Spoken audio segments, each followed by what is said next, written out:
by Bram Stoker. Episode 9. Chapter 9.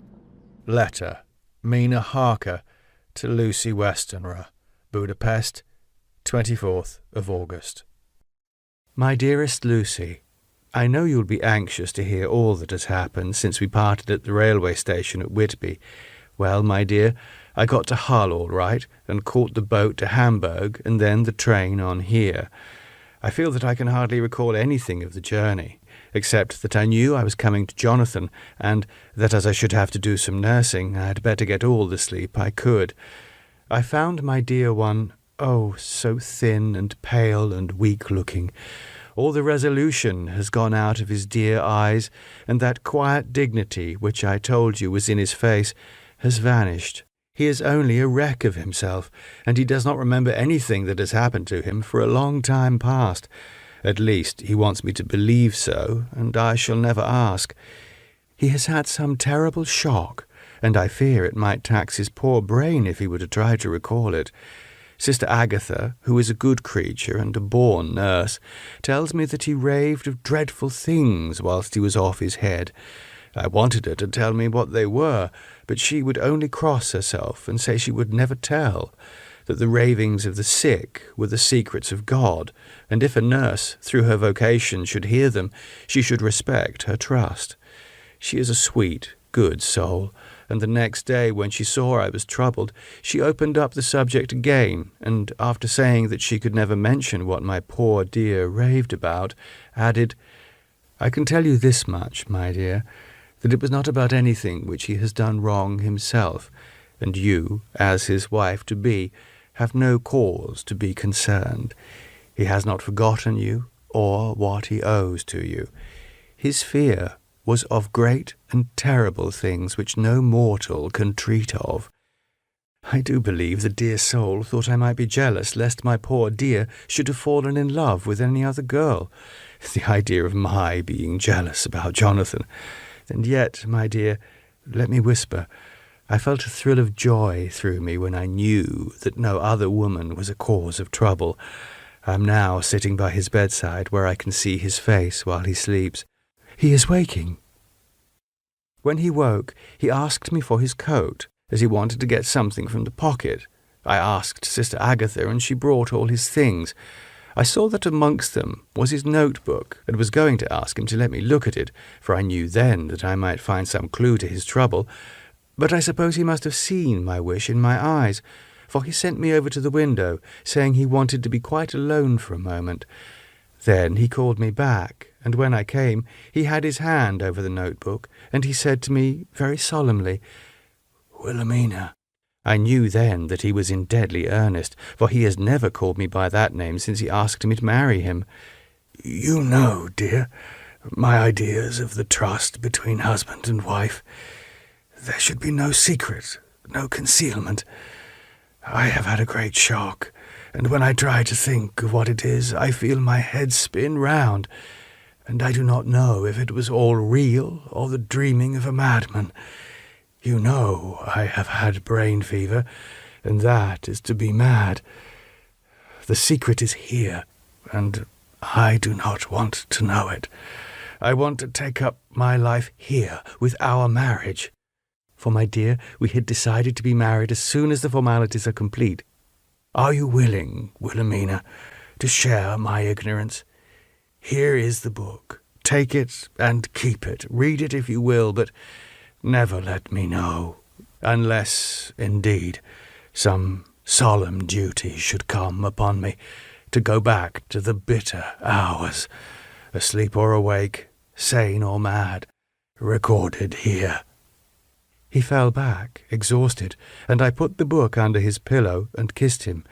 I have asked Sister Agatha to beg the Superior to let our wedding be this afternoon, and am waiting her reply.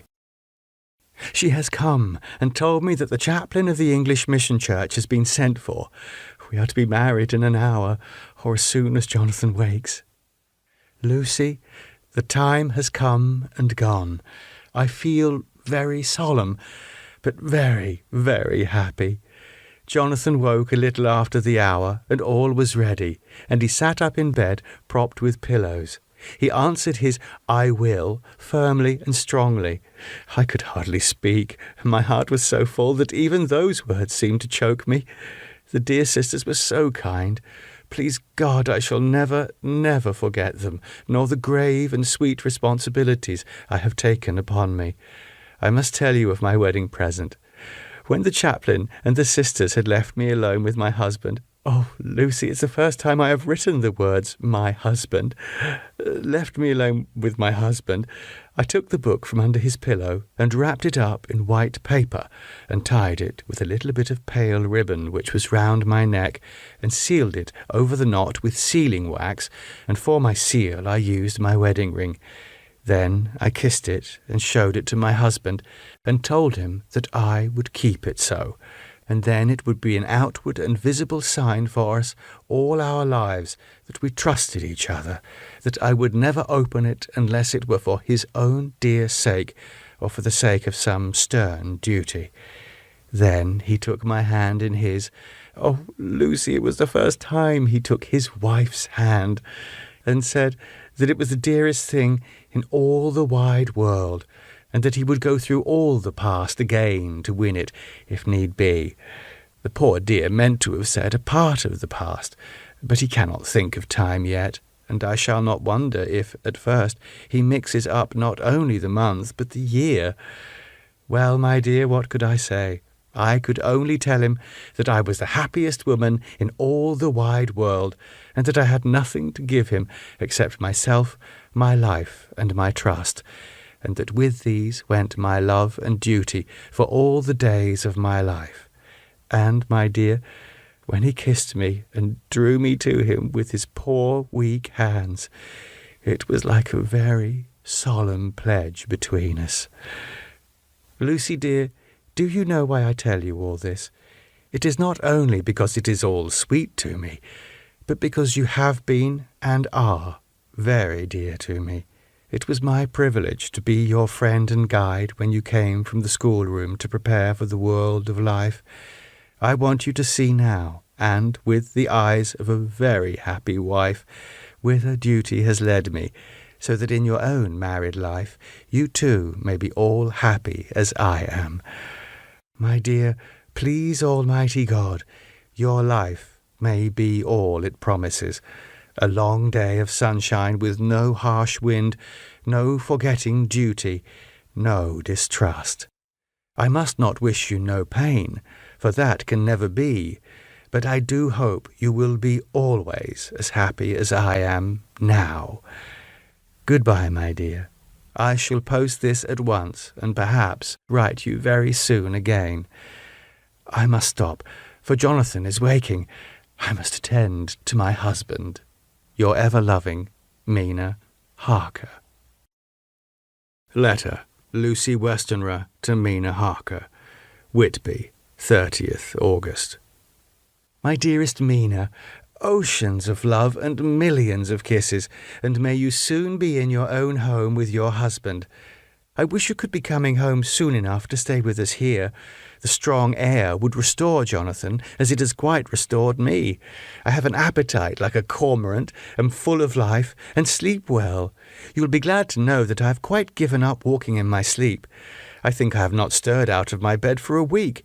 That is, when I once got into it at night. Arthur says I am getting fat. By the way, I forgot to tell you that Arthur is here. We have such walks and drives and rides and rowing and tennis and fishing together, and I love him more than ever. He tells me that he loves me more, but I doubt that, for at first he told me that he couldn't love me more than he did then. But this is nonsense. There he is, calling to me. So no more, just at present, from your loving Lucy. P.S. Mother sends her love. She seems better, poor dear. P.P.S. We are to be married on 28th September. Dr. Seward's Diary. 20th August. The case of Renfield grows even more interesting. He has now so far quieted that there are spells of cessation from his passion. For the first week after his attack, he was perpetually violent. Then, one night, just as the moon rose, he grew quiet and kept murmuring to himself, "Now I can wait. Now I can wait." The attendant came to tell me, so I ran down at once to have a look at him. He was still in the straight waistcoat and in the padded room, but the suffused look had gone from his face, and his eyes had something of their old pleading, I might almost say cringing, softness. I was satisfied with his present condition, and directed him to be relieved. The attendants hesitated, but finally carried out my wishes without protest. It was a strange thing that the patient had humour enough to see their distrust, for coming close to me he said in a whisper, all the while looking furtively at them, "They think I could hurt you. Fancy me hurting you, the fools." It was soothing, somehow, to the feelings, to find myself dissociated, even in the mind of this poor madman, from the others. But, all the same, I do not follow his thought. Am I to take it that I have anything in common with him, so that we are, as it were, to stand together? Or has he to gain from me some good, so stupendous that my well-being is needful to him? I must find out later on. Tonight he will not speak. Even the offer of a kitten, or even a full-grown cat, will not tempt him. He will only say, "I don't take any stock in cats. I have more to think of now, and I can wait. I can wait." After a while, I left him. The attendant tells me he was quiet until just before dawn, and that then he began to get uneasy, and at length violent, until at last he fell into a paroxysm which exhausted him so that he swooned into a sort of coma.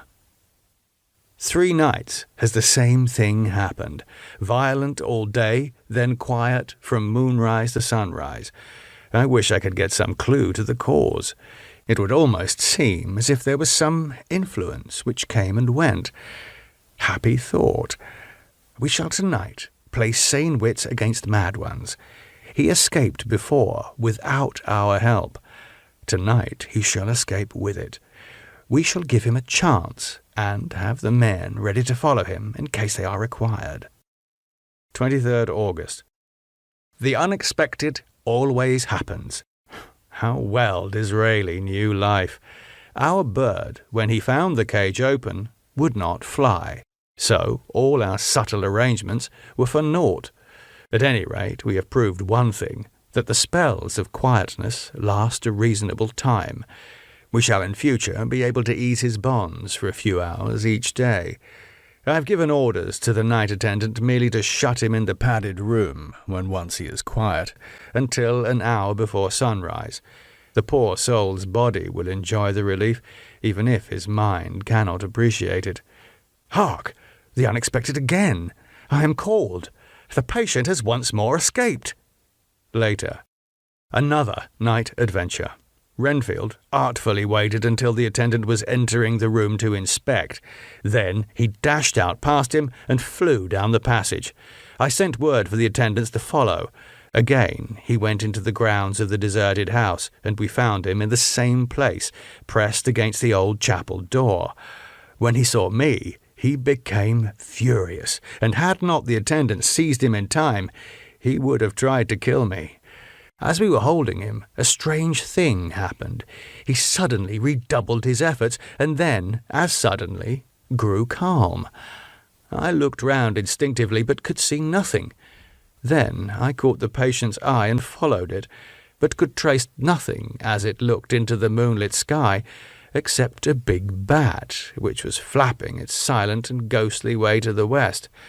Bats usually wheel and flit about, but this one seemed to go straight on, as if it knew where it was bound for, or had some intention of its own. The patient grew calmer every instant, and presently said, "You needn't tie me. I shall go quietly." Without trouble, we came back to the house. I feel there is something ominous in his calm, and shall not forget this night. Lucy Westenra's Diary. Helsing, 24th of August. I must imitate Mina and keep writing things down. Then we can have long talks when we do meet. I wonder when it will be. I wish she were with me again, for I feel so unhappy. Last night I seemed to be dreaming again, just as I was at Whitby. Perhaps it is the change of air, or getting home again. It is all dark and horrid to me, for I can remember nothing, but I am full of vague fear, and I feel so weak and worn out. When Arthur came to lunch, he looked quite grieved when he saw me, and I hadn't the spirit to try to be cheerful. I wonder if I could sleep in Mother's room tonight. I shall make an excuse and try. 25th August. Another bad night. Mother did not seem to take my proposal. She seems not too well herself, and doubtless she fears to worry me. I tried to keep awake, and succeeded for a while, but when the clock struck 12, it waked me from a doze, so I must have been falling asleep. There was a sort of scratching or flapping at the window, but I did not mind it, and as I remember no more, I suppose I must then have fallen asleep. More bad dreams. I wish I could remember them. This morning I am horribly weak.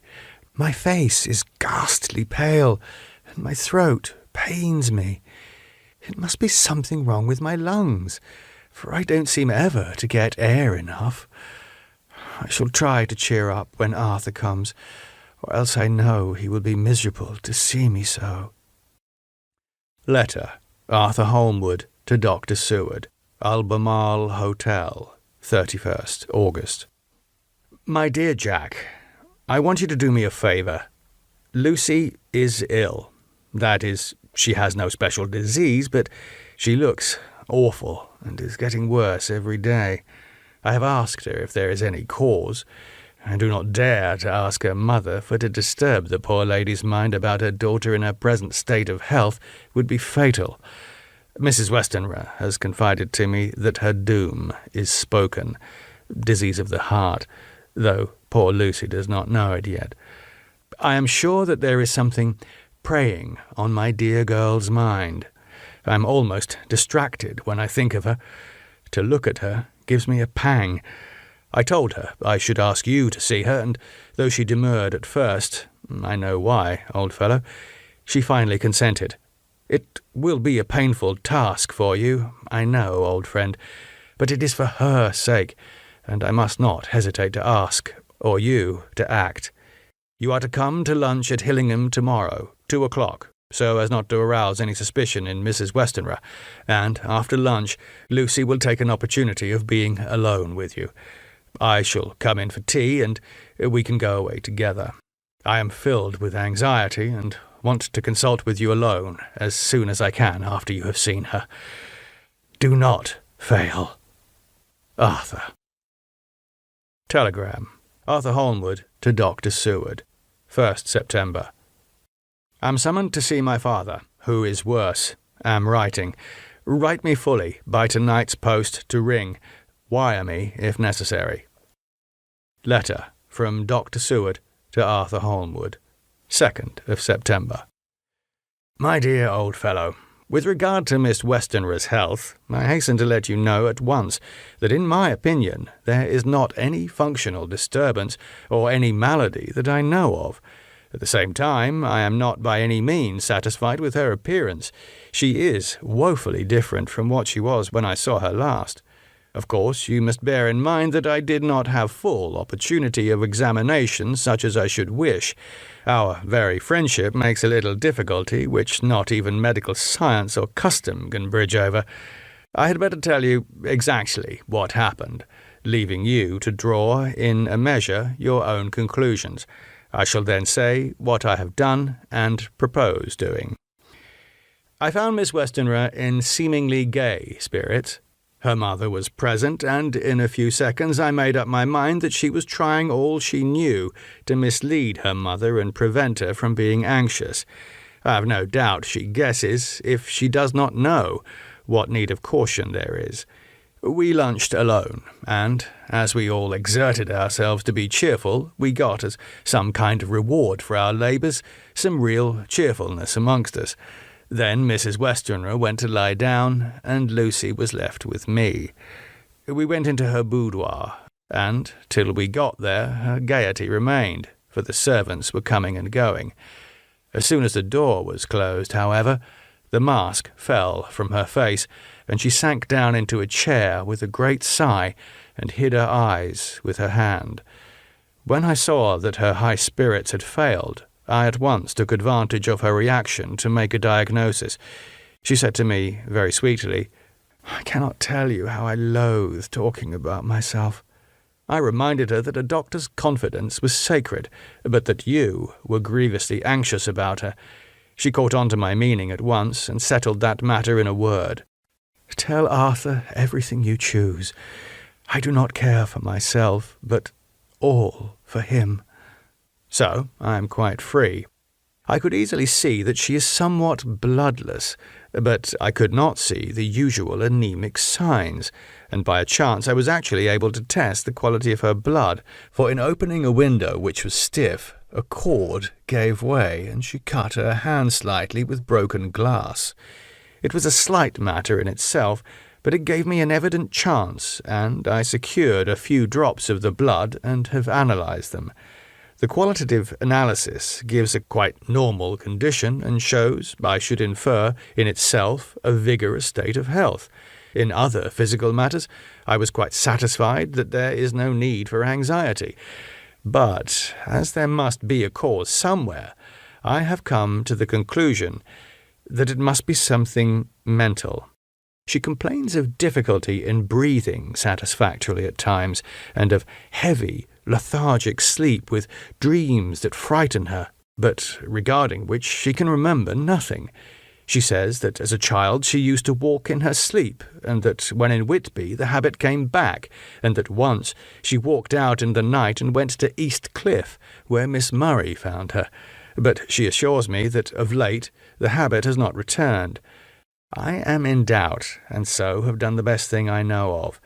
I have written to my old friend and master, Professor Van Helsing of Amsterdam, who knows as much about obscure diseases as anyone in the world. I have asked him to come over, and as you told me that all things were to be at your charge, I have mentioned to him who you are and your relations to Miss Westenra.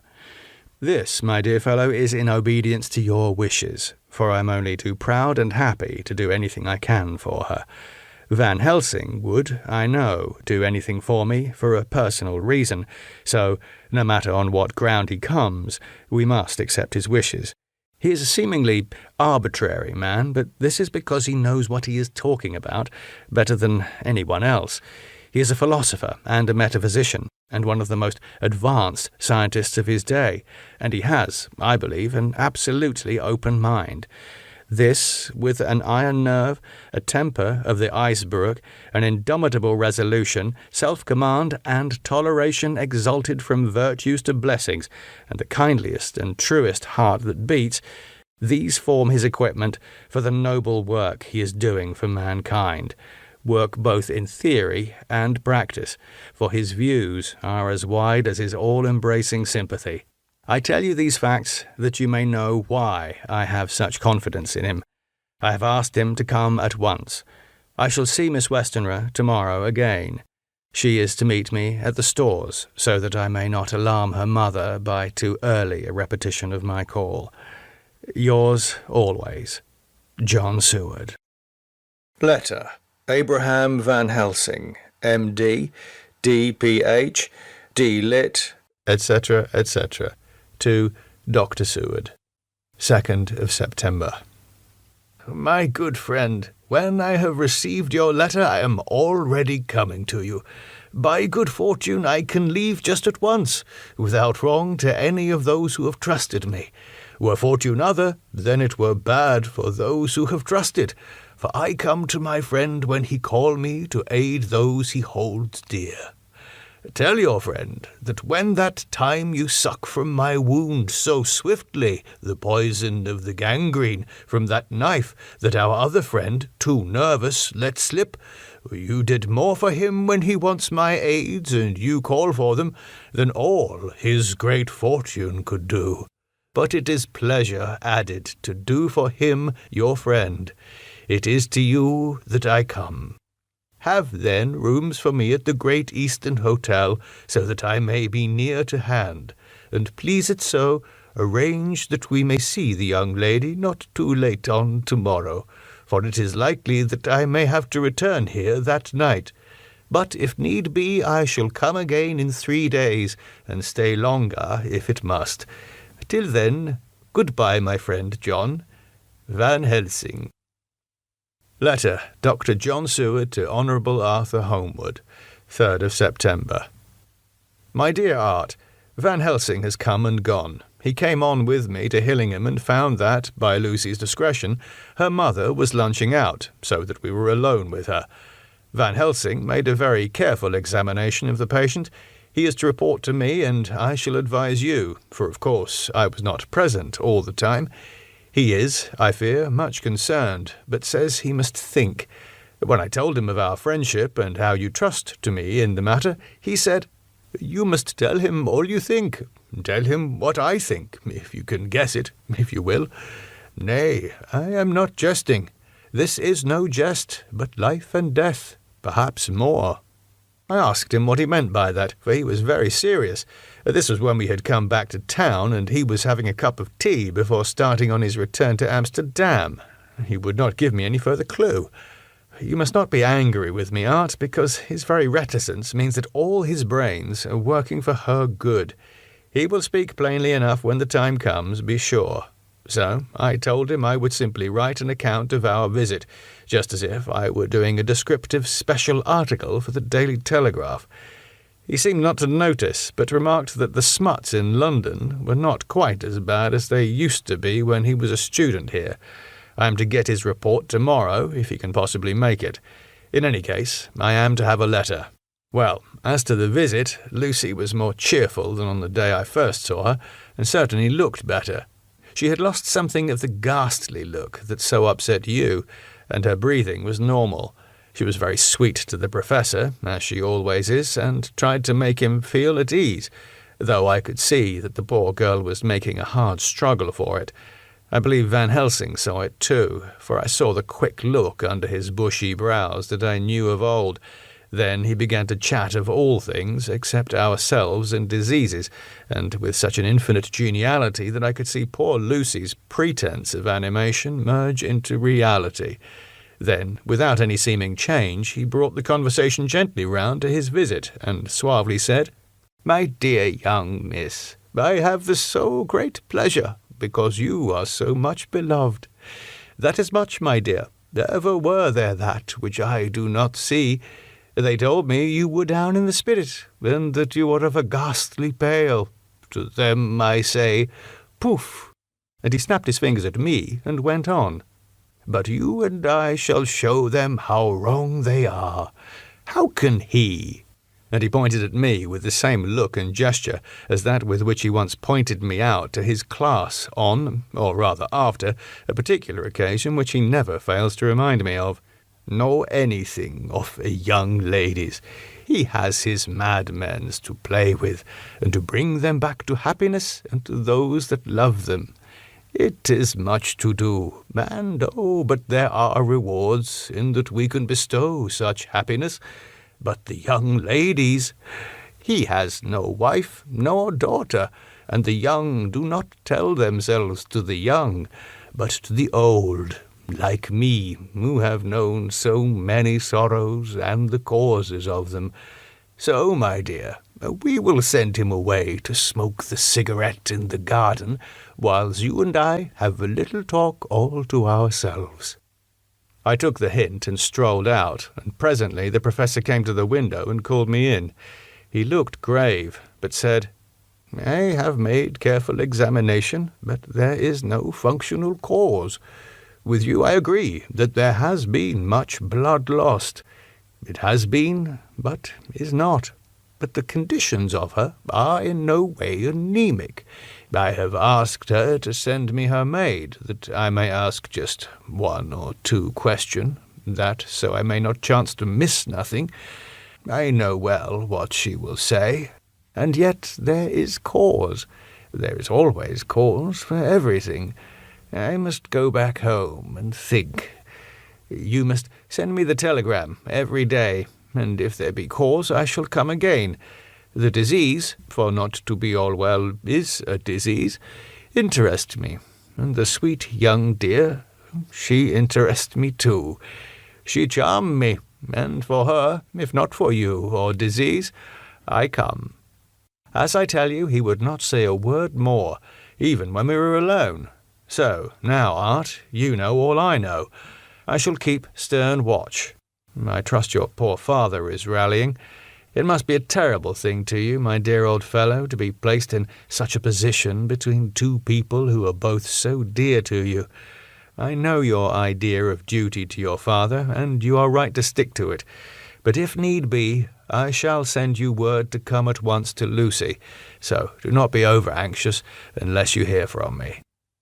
Dr. Seward's Diary, 4th of September. Zoophagous patient still keeps up our interest in him.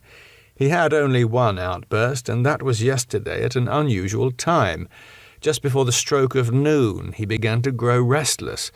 The attendant knew the symptoms and at once summoned aid. Fortunately, the men came at a run and were just in time, for at the stroke of noon he became so violent that it took all their strength to hold him. In about 5 minutes, however, he began to get more and more quiet, and finally sank into a sort of melancholy, in which state he has remained up to now. The attendant tells me that his screams whilst in the paroxysm were really appalling. I found my hands full when I got in, attending to some of the other patients who were frightened by him. Indeed, I can quite understand the effect, for the sounds disturbed even me, though I was some distance away. It is now after the dinner hour of the asylum, and as yet my patient sits in a corner, brooding, with a dull, sullen, woebegone look on his face, which seems rather to indicate than to show something directly. I cannot quite understand it. Later. Another change in my patient. At 5 o'clock I looked in on him, and found him seemingly as happy and contented as he used to be. He was catching flies and eating them, and was keeping note of his capture by making nail marks on the edge of the door between the ridges of padding. When he saw me, he came over and apologized for his bad conduct, and asked me in a very humble, cringing way to be led back to his own room and to have his notebook again. I thought it well to humour him, so he is back in his room with the open window. He has the sugar of his tea spread out on the window-sill, and is reaping quite a harvest of flies.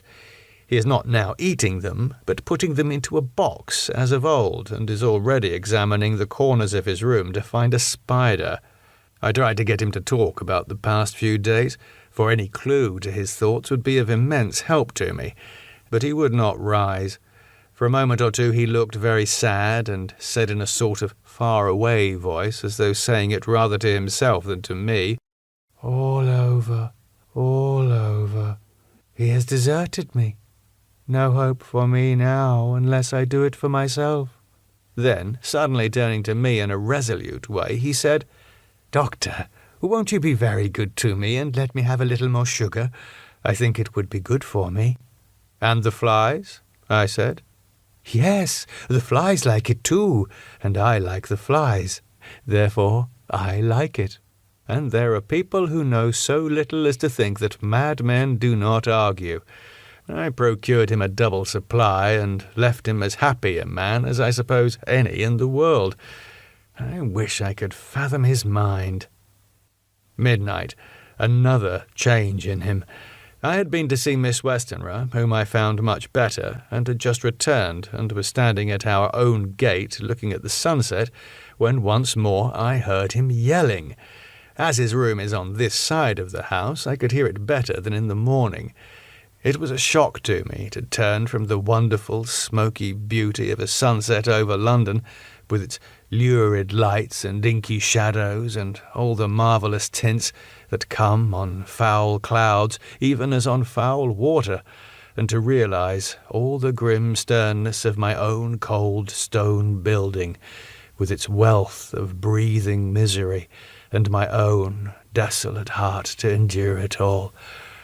I reached him just as the sun was going down, and from his window saw the red disc sink. As it sank, he became less and less frenzied, and just as it dipped, he slid from the hands that held him, an inert mass, on the floor. It is wonderful, however, what recuperative power lunatics have, for within a few minutes he stood up quite calmly and looked around him. I signalled to the attendants not to hold him, for I was anxious to see what he would do. He went straight over to the window and brushed out the crumbs of sugar. Then he took his fly box and emptied it outside and threw away the box. Then he shut the window and, crossing over, sat down on his bed. All this surprised me, so I asked him, "You're not going to keep flies any more?" "No," said he. "I'm sick of all that rubbish." He certainly is a wonderfully interesting study. I wish I could get some glimpse of his mind or of the cause of his sudden passion. Stop. There may be a clue after all. If we can find why today his paroxysms came on at high noon and at sunset, can it be that there is a malign influence of the sun at periods which affects certain natures, as at times the moon does others? We shall see. Telegram. Seward, London to Van Helsing, Amsterdam. 4th September. Patient still better today. Telegram. Seward, London to Van Helsing, Amsterdam. 5th September. Patient greatly improved. Good appetite, sleeps naturally, good spirits, colour coming back. Telegram. Seward, London to Van Helsing, Amsterdam. 6th September. Terrible change for the worse. Come at once. Do not lose an hour. I hold over telegram to Holmwood till have seen you. The music on the podcast is by Andrew Rothman. For more information, go to arothman.com.